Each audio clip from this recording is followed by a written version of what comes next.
எல்லோருக்கும் இனிய காலை வணக்கம். இன்று ஒரு சிந்தனை என்கின்ற இந்த யூடியூப் சேனலின் வழியே இறையொருளால் நாம் தினந்தோறும் சந்தித்துக் கொள்வது பெரும் மகிழ்ச்சியை தருகிறது.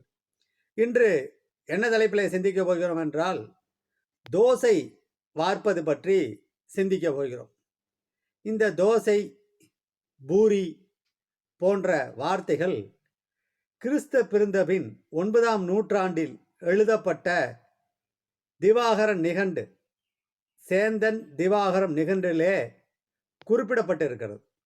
அப்பொழுது தமிழர்கள் இந்த தோசையை வார்த்து இந்த அற்புதமான உணவு முறையை உண்டு வந்திருக்கிறார்கள் என்பதை நீங்கள் இதயத்திலே எண்ணி பார்க்க வேண்டும். இந்த தோசை என்பது இருக்கிறது, இந்த தோசை பல்வேறு விதமான தோசைகள் இருக்கிறது. மசாலா தோசை, பொடி தோசை, கேரட்டு தோசை, பீட்ரூட் தோசை போன்ற விதவிதமான தோசை வகைகள்லாம் இருக்கிறது. ஆனால் தோசை மொறுமொறுவென்று மணமாக வருவதற்கு சில காரணிகள் இருக்கிறது. எனக்கு நன்றாக சமைக்க தெரியும், சமைப்பதிலே எனக்கு ஆர்வம் இருக்கிறது என்பதனால இந்த பதிவை உங்களிடத்திலே பதிவிடுகிறேன். காஞ்சி மகா சுவாமிகள் தெய்வத்தின் குரலிலே ஒரு இடத்திலே சொல்கிறார், சன்னியாசிகள் சுயம்பாகம்தான் செய்து கொள்ள வேண்டும், அவர்கள் தங்களுடைய உணவை தானே தயாரித்து கொள்ள வேண்டும், மனது எவ்வளவு சுத்தமாக இருக்கிறதோ அவ்வளவு உணவு ருசியாக இருக்கும் என்கின்ற குறிப்பை தெய்வத்தின் குரலிலே நீங்கள் வாசிக்க முடியும். ஆனால் இன்று பலரும் பலவிதமாக தோசையை வார்க்கிறார்கள். சில பேர் என்ன தோசை வார்க்கிறார்கள் என்றால், செய்தித்தாளினுடைய தடிமன் அளவுக்கு தோசையை வார்க்கிறார்கள். சிலர் இருக்கிறார்கள் 2-3 பெட்ஷீட் அளவு அது தோசை வார்க்கிறாங்க. அதுக்கு பேர் கல் தோசைன்னு சொல்கிறாங்க. ஆனால் தோசையை எப்படி சாப்பிட வேண்டும் என்கின்ற ஒரு பண்பு, எப்படி அதை சுட வேண்டும் என்கின்ற ஒரு அமைப்பெல்லாம் இருக்கிறது. இன்றும் எங்கள் கிராமங்களிலே பாட்டிமார் இருக்கிறா, நம்ம இருக்கிற கிரைண்டர் அவங்கக்கிட்ட கிடையாது, அவர்கள் ஆட்டுக்கல்லிலே ஆட்டுகிறார்கள். 1 டம்ளர் அரிசி, 1 டம்ளர் உளுந்து. ஆனால் அங்கே என்ன பண்ணுவாங்கன்னு கேட்டிங்கன்னா, 1 டம்ளர் அரிசிக்கு 1.25 டம்ளர் உளுந்து போடுவாங்க. இந்த உளுந்து எப்படி இருக்க வேண்டும் என்றால் குண்டு உளுந்தாக இருக்கணும். நாம் தேர்ந்தெடுக்கிற உளுந்து, தேர்ந்தெடுக்கிற அரிசி இரண்டும் சரிசமமாக கலக்க வேண்டும். இந்த அரிசிக்கேற்ற உளுந்து, உளுந்துக்கேற்ற அரிசி இல்லை என்றால் நீங்கள் தோசையை நினைத்தபடி வார்க்க இயலாது. இப்படி அரிசியை நன்றாக ஊற வைத்து கொள்ள வேண்டும். 2-3 மணி நேரம் உளுந்தை ஊற வச்சுக்கணும். அதோட கொஞ்சம் வெந்தயமும் நம்ம சேர்த்துக்கலாம். இந்த வெந்தயம் இலகுகிற தன்மையை கொடுக்கிறது, அதே மாதிரி சுவையை கூட்டுகிறது, செரிமானத்தை தூண்டுகிறது. இந்த அரிசி உளுந்தெல்லாம் இதயத்தை பலப்படுத்துகிற வல்லமை கொண்டது. இப்படி இருக்கிற இந்த அரிசியும் உளுந்தையும் போட்டு ஆட்டுறோம். அப்போ ஆட்டி எடுக்கிற பதம் எப்படி இருக்கணும்னு கேட்டிங்கன்னா, கையில் நரன்னு இருக்கக்கூடாது. அந்த தொட்டாவே கொஞ்சம் ஒரு பிசின் மாதிரி இருக்கிற மாதிரி ஓரளவுக்கு இருக்கணும். அதே மாதிரி அதிகமாக தண்ணி ஊற்றி நீங்கள் ஆட்டி எடுத்துட்டிங்கனாலும் சரி வராது. அதே மாதிரி அது புளிக்கிற தன்மை பார்த்தீங்கன்னாவே தெரியும், ஒரு விதமான வாசனமாக இருக்கும், நறுமணமாக இருக்கும். அப்படி எல்லோரும் ஓரளவுக்கு இதை சரியாக செஞ்சுருவாங்க. ஆனால் இந்த தோசை கல் இருக்குது பாருங்கள், இரும்பு கல், அப்புறம் நிறையா கல்லெல்லாம் இருக்குது. இரும்பு கல்லிலே தோசை வார்க்கிற பொழுது அந்த தோசையினுடைய நறுமணமே ரொம்ப ரொம்ப அருமையாக இருக்கும்.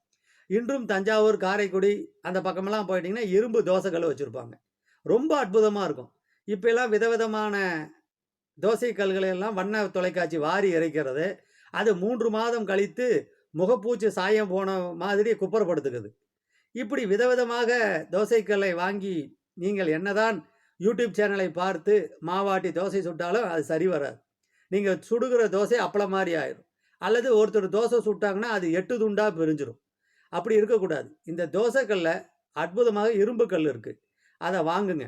வாங்கி அந்த இரும்பு கல்லை உடனே பயன்படுத்திடக்கூடாது. இரும்பு கல்லை நல்லா ஒரு சோப்பு போட்டு இல்லை ஏதாவது கழுவிட்டு, கழுநீர் தண்ணி இருக்குது பாருங்கள், கழுநீர் தண்ணியில் ஒரு 2-3 நாள் ஊற வச்சிடணும். ஊற வச்ச பின்னாடி அதுக்கப்புறம் ஒரு புளியோ இல்லை சாதாரண நீங்கள் சோப்பு போட்டு கழுவிட்டு வெயிலில் ஒரு 20 நிமிஷம் காய வச்சுட்டு எடுத்துக்கணும். நன்றாக துடைச்சிடணும். துடைச்சிட்டு இப்பொழுதெல்லாம் எரிவாயு வந்துருச்சு. முன்னாடியெல்லாம் நம்ம விறகு அடுப்பு வச்சுக்கிட்டு இருந்தோம், எரிவாயு இப்போ வந்துடுச்சு. சில பேர் என்ன பண்ணுவாங்கன்னு கேட்டிங்கன்னா, கணவன் மேல் இருக்கிற கோபம், அல்லது மாமியார் வீட்டுக்கு வந்துட்டாங்க, அவங்க மேல இருக்கிற அன்பு, இது மாரி மிகுதியான அன்புனால என்ன பண்ணிருவாங்கன்னா, அந்த அன்ப அவங்க மேல காட்ட முடியாது. அதனால என்ன பண்ணுவாங்க, சிம்முல வைக்கிறதுக்கு பதிலா ஃபுல்லுல வச்சுருவாங்க. அந்த தோசை கல்லே அப்படியே காஞ்சு பழுத்திருக்கும். அதெல்லாம் அவங்களுடைய மனோதருடைய எண்ணமாக எங்க நண்பர்கள்லாம் விளையாட்டா அத சொல்றாங்க.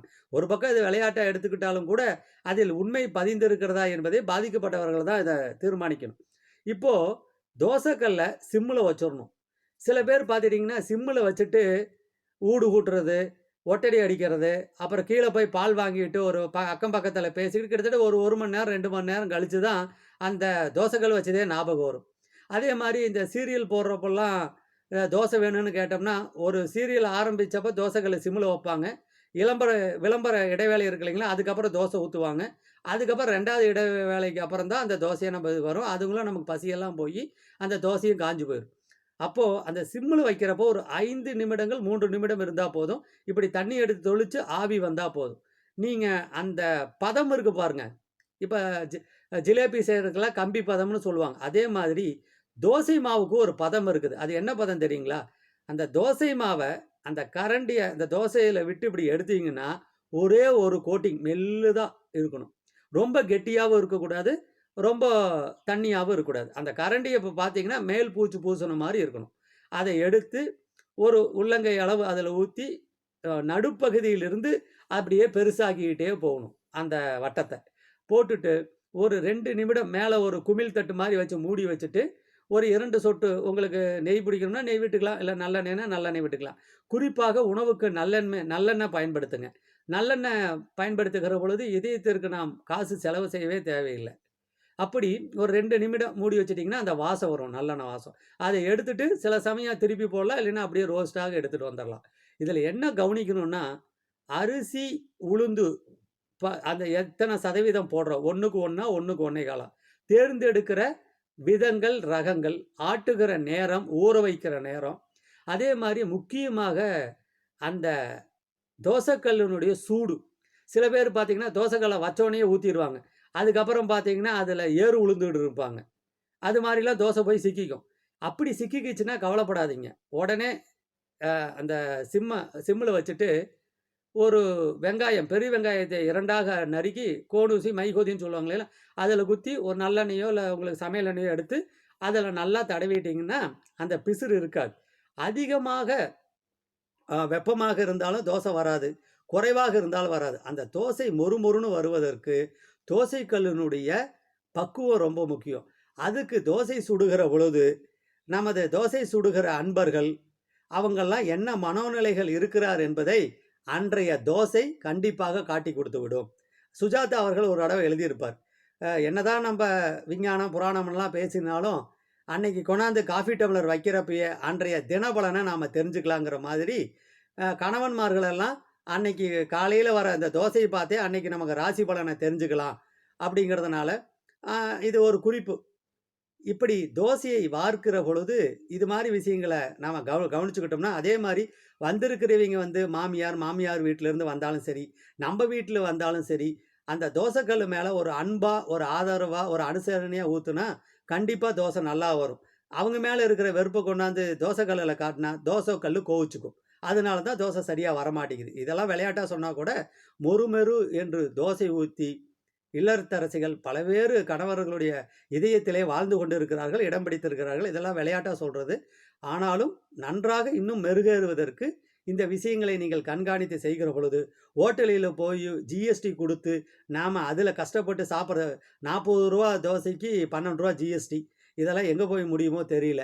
எனவே வீட்டில் இருக்கிறவர்கள் மொறுமொறு என்று தோசை ஊர்த்தி, குடும்பத்துடன் சந்தோஷமாக உண்டு, வாழ்வில் ஆரோக்கியம் பெறுவீர்கள் என்று சொல்லி, இன்றைய பதிவை மொறுமொறு தோசைக்கு சமர்ப்பணம் செய்கிறேன். நன்றி.